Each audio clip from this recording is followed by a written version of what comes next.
What's up mga kaigang? In-unbox na natin dito yung Xiaomi Red Buds 6 Play. Yung link niya nasa pin comment lang sa baba. Ito namang i-unbox natin yun. Ito yung upgrade sa Redmi Buds 6 Play. Kung mas mahabang battery life, mas magandang audio resolution with noise cancellation ang hanap nyo, perfect sa inyo itong i-unbox natin ngayon.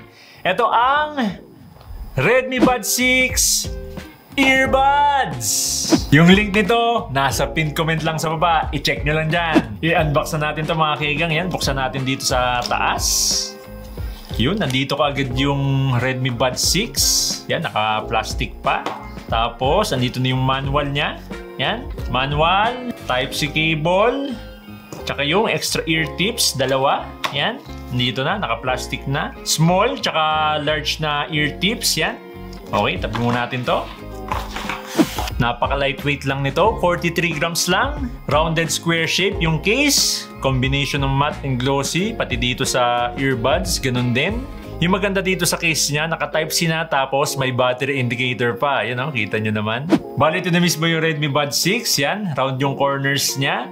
Tapos hard plastic yung build. Yung texture niya, yan, matte dito sa taas. Tapos sa side, glossy. Tapos may nag-iisang button dito. Hindi siya visible sa camera, hindi masyadong kita. Bali, ito yung reset button yan. Hold nyo lang ng 10 seconds para ma-reset. Tapos ito din yung dual pairing mode. Mamaya malalaman nyo yan. Tapos dito naman sa harap yan, nandito yung Type-C port. Tsaka yung battery percentage ng case niya. Yan, makita natin pag binuksan natin. So ngayon parang nasa 60% yung battery percentage. Yan, malapit ng mga lahati. Ang ganda ng indicator niya kasi hindi ka manghula sa battery percentage ng case. Sa iba kasi sa app lang nakikita di ba? O kaya bigla na nagre-red yung case niya pag low-bat na. Okay mga kaigang, buksan na natin to. Check natin mismo yung earbuds. Tanggalin muna natin sa case niya. Yan.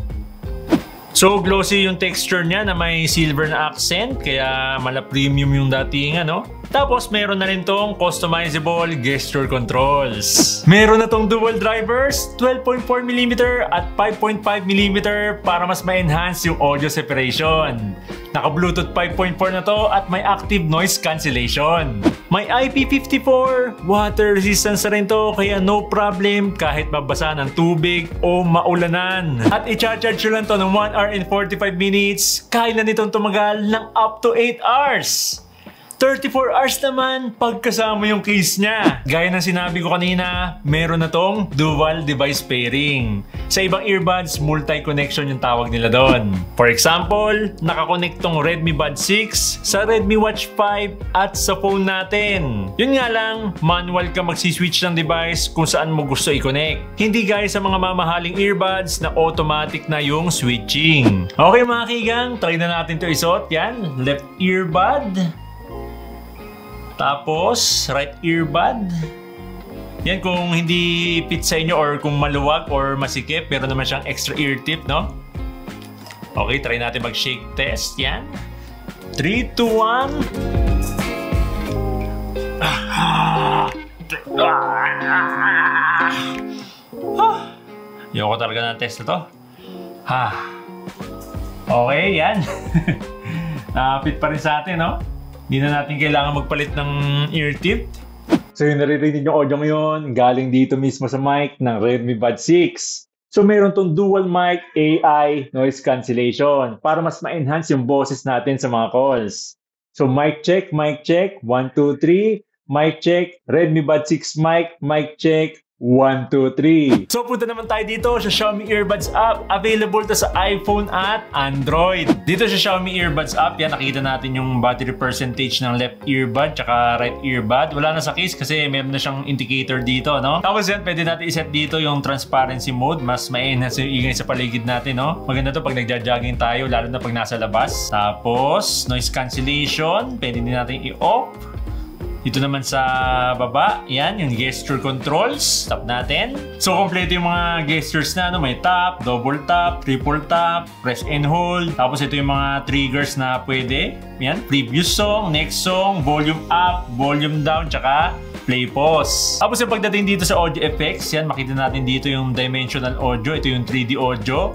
Tapos yung audio balance. So, yung mga preset to, no? So, nakalagay dito standard, enhanced treble, enhanced bass, enhanced voice, tapos custom, yan. So yan, meron ditong equalizer, no? Kaya na bahala magtimpla dito ng sarili nyong preset. Tapos pagdating dito sa additional settings, yan, meron siyang in-ear detection. Itong in-ear detection, pag tinanggal mo earbud sa tenga mo, automatically magpo-pause yung music. Tapos itong dual connection or multi-point connection, pwede mo i-connect tong earbud sa dalawang device mo. Tapos itong take calls, automatic na mag-answer yung call pag sinuot mo tong earbud sa tenga mo. Pero pag nakasuot na yung earbuds mo sa tenga mo, tapos naka-receive ka ng call, manual mong sasagutin yon. Kapag may away ko ng jowa mo, no, off mo muna to kasi baka bigla mo masagot yung call niya. Hindi, joke lang. Tapos mayroon din siyang find your earphones. Yan, useful to pag nawawala yung earbuds nyo.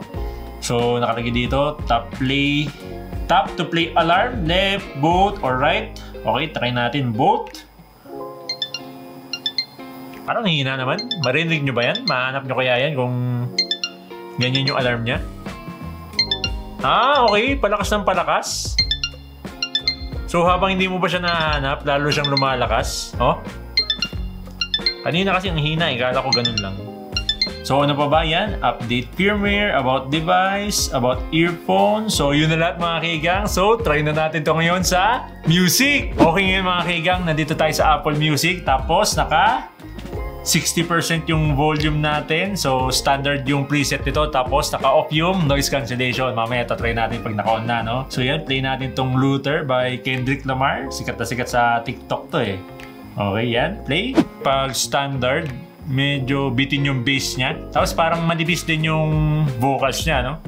Pero, andun pa rin naman yung bass. Pero, manipis yung tunog niya, no? Okay, try natin i-on yung noise cancellation. Saan ba yun? Yan. Noise cancellation. Yan. Balance lang. Uy! Wala yung ingay ng fan ko. Nung in-on ko yung noise cancellation. Tapos, audio effects. Manipis yung tunog na eh. Pag standard. Try natin enhance bass. Yun. Tapos balik tayo kay Kendrick Lamar. Mas lumaki yung tunog niya. Uy! Yan yung bass oh. Ganda ng bass ito ah.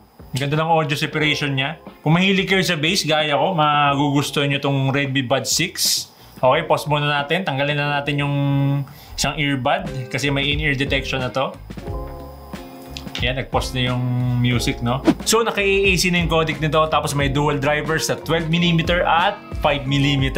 So, pag naka-standard yung tuning niya, tapos naka-off yung noise cancellation, ang nipis ng tunog, yung vocals, yung bass, yung instrumentals, ang nipis. Wala namang problema sa audio separation. Maganda naman yung quality niya. Yun nga lang, parang walang power kasi pag manipis yung tunog niya. So, kung gusto nyo mas lumaki yung tunog niya, i-on nyo yung bass sa audio effects, tapos i-on nyo yung noise cancellation. Yun nga lang, medyo na-overpower ng bass yung tunog ng mids or yung tunog ng vocals. Pero kung mahilig kayo sa bass, gaya ko, no, magugustuhan nyo itong Redmi Buds 6. So, itong Redmi Buds 6, naka-design talaga to for music and calls. Wala tong gaming mode. Sana sa next update, meron na tong gaming mode, pero itatry pa rin natin yung latency niya sa gaming.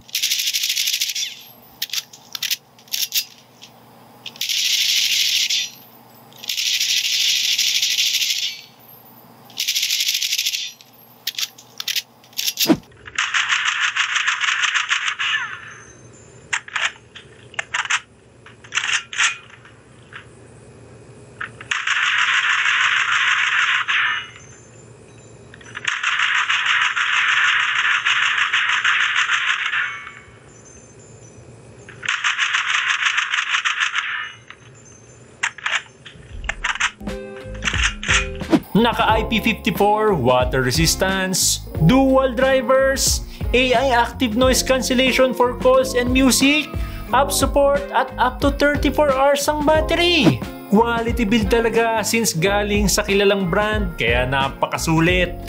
Kaya ako naghahanap ka ng earbuds na may premium sound quality. Specifically, maganda yung bass at maganda yung noise cancellation.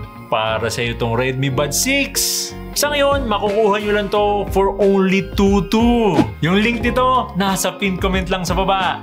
Kaya kayo mga kaigang, anong masasabi nyo dito sa Redmi Buds 6? Comment down below!